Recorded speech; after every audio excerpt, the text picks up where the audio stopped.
andas vigilando, muy buena. Sí. Y que andas vigilando, tens que mandar cortar isto. Cortar, está crecendo a broza.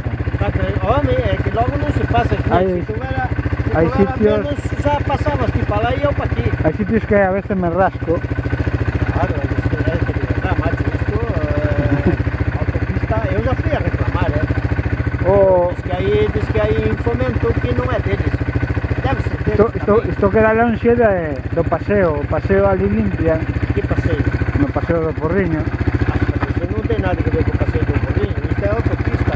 Autopista, Ah, bueno, isto, sí, aí ao isto lado. quem ten que mantener é eles, Sí, a veces tamén os tendidos eléctricos andan a limpiar, pero claro. Claro, Aí atrás claro, hace un non tiempo, limpian isto. por Torneiros anduvieron a limpiar estas zonas así al lado de la Da autovía, autopista. allí en Torneiros, Da autovía ou da autopista? autopista. Claro, pero o mellor non son eses daqui da subida ali de Colinas. Pero es que isto é unha pouca vergonza, mano. Ti que tens algo de presión aí, dale caña. Ai, presión. Home, Bueno, vamos alá. veña. Chao.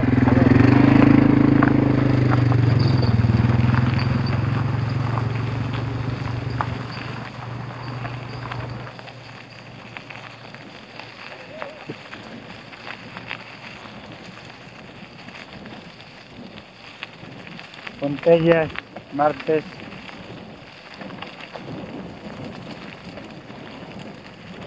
Martes 4 de septiembre de 2017.